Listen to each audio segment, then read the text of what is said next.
On the front page of the National Post of May 2nd, the day after I moved my question of privilege, the following statement was issued by the Speaker's office.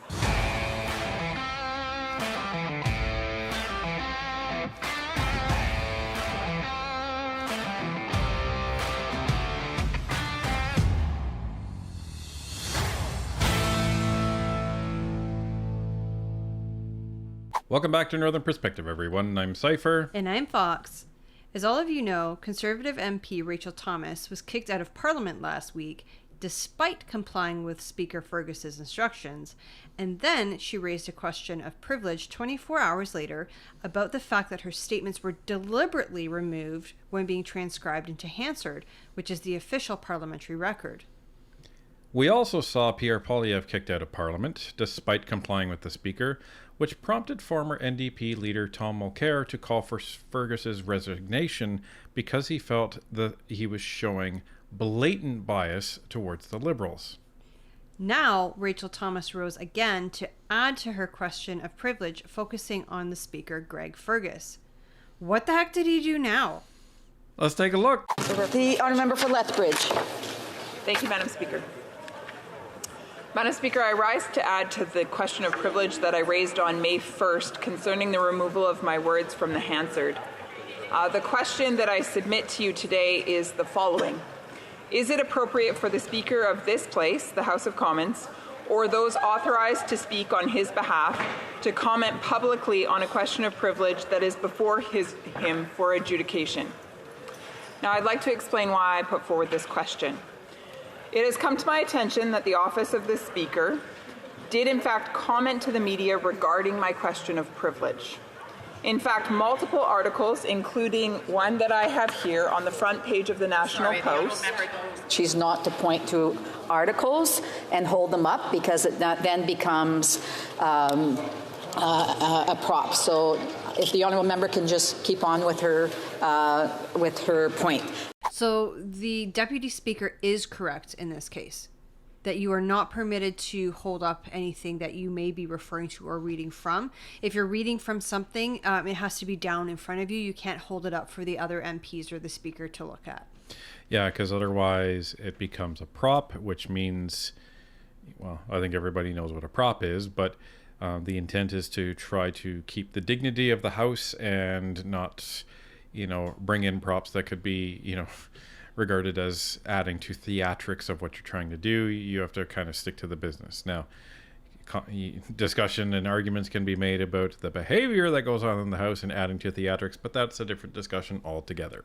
The Honourable Member for Lethbridge. Multiple articles, including one on the front page of the National Post, as I just showed this House, were published using an official statement provided by the Speaker's official spokesperson, which means it required his sign-off. This is particularly concerning to me and to Canadians when the matter is before the Speaker for a decision to be made. When the Speaker was asked to provide comment to CTV News on May 1st concerning why he kicked out the leader of the official opposition, he rightly governed himself in that moment, and he said this: "It would be unfair for the Speaker to comment on things that happen in the House." However, that same day, the Speaker's official spokesperson released a statement concerning my question of privilege. It's curious to me then that the Speaker would deem it appropriate to comment on one matter before the House, but not another. And in many ways, mine is more severe, because mine is an official question of privilege requiring adjudication, while the matter the Speaker refrained from speaking to actually didn't require a ruling at all. On the front page of the National Post of May 2nd, the day after I moved my question of privilege, the following statement was issued by the Speaker's office, again signed off by the Speaker. It says, "The Blues are unofficial, and it is not unusual for changes to be made during the editing and revision process. Sometimes comments are left out when there is a lot of noise and it is not clear what was said." This is from the Speaker's office spokesperson, Matthew Gravel.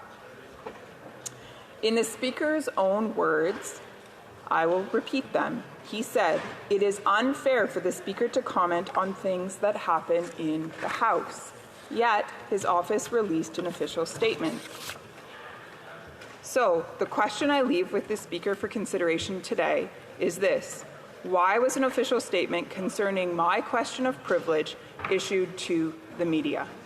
I look forward to receiving an answer when the Speaker makes his official ruling concerning my question of privilege. Thank you. Okay, so you may be wondering, what article is she talking about? Well, as usual, you can rely on us. This is the article. Conservatives challenge Speaker's decision to kick MP out of House of Commons. MP Rachael Thomas was the first Conservative to be expelled during a raucous question period on Thursday. You may be wondering, what was said? Well, she read out what was said, but let's just take a look. The Blues are unofficial, and it is not unusual for changes to be made during the editing and revision process. Sometimes comments are left out when there is a lot of noise, and it is not clear what was said. That was a quote from Mathieu Gravel, who is the Speaker's official spokesperson.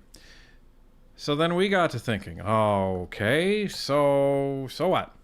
So what? Who's this Mathieu guy anyway? And I was originally expecting to just find this guy to be, just a guy that had worked in the Speaker's office for a significant amount of time, which would demonstrate that it doesn't really matter who the Speaker is, just like some of the other staff in the office, right? They're paid public servants, nonpartisan. Their focus is just on maintaining the integrity and the Speaker's office. Well, this is the LinkedIn profile of Mr. Mathieu Gravel. So if you look way back, he was coordinator of organization for the Liberal Party of Canada for 4 years. Then he was a communications assistant in the Senate of Canada for 4 years. He was director of issues and outreach for the City of Ottawa, director of strategic initiatives for Intertask Conferences, JPDL, Ottawa. He did that job for 5 months. And then he became the Director of Outreach and Media Relations of the Office of the Speaker in November of 2023, which is the exact time that Mr. Fergus took office.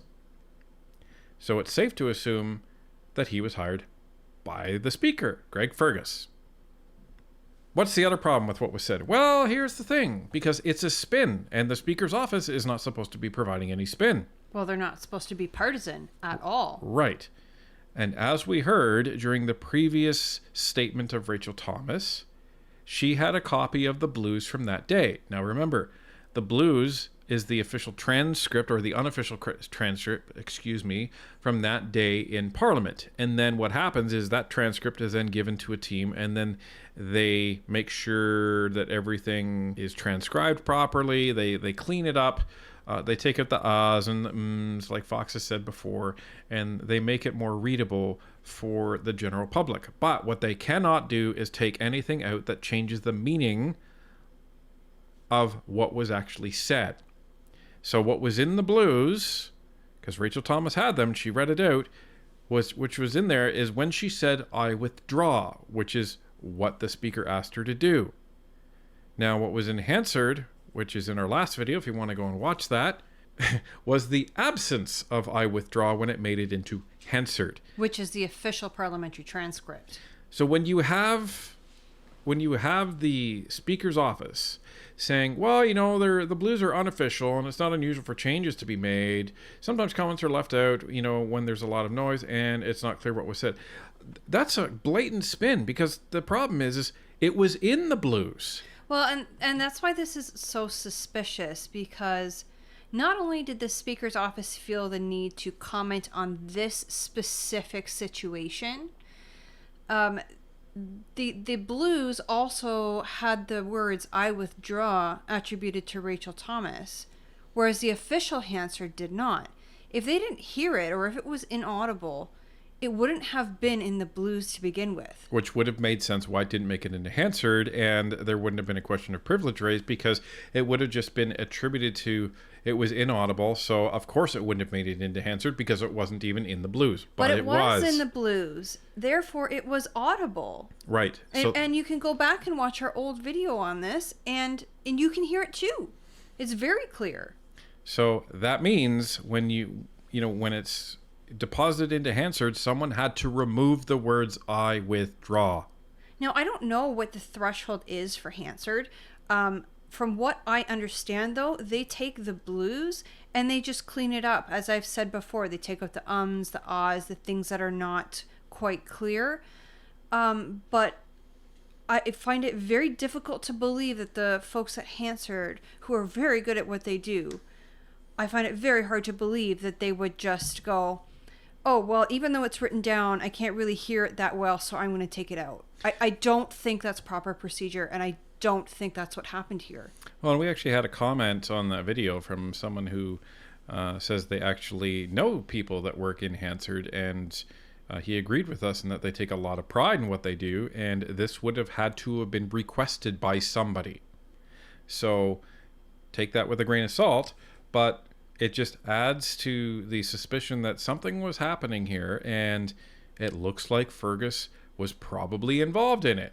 Now, this just adds to, again, the suspicion and not even suspicion, the demonstration of blatant bias from Fergus over and over and over again in the speaker's position. So people were wondering, what's happened with that? Nothing has happened with it. Yeah, he still has yet to rule if it's prima facie or not. Yes, so this is going to add to that, and as soon as we hear any results from that, you can better believe we will be doing a follow-up video, just as we are now, and you will get the next stage of this story. So stay tuned, folks, because Fergie is... I don't even know. I can't even say anything about this guy. I have a feeling that this rabbit hole goes a little bit deeper than we think.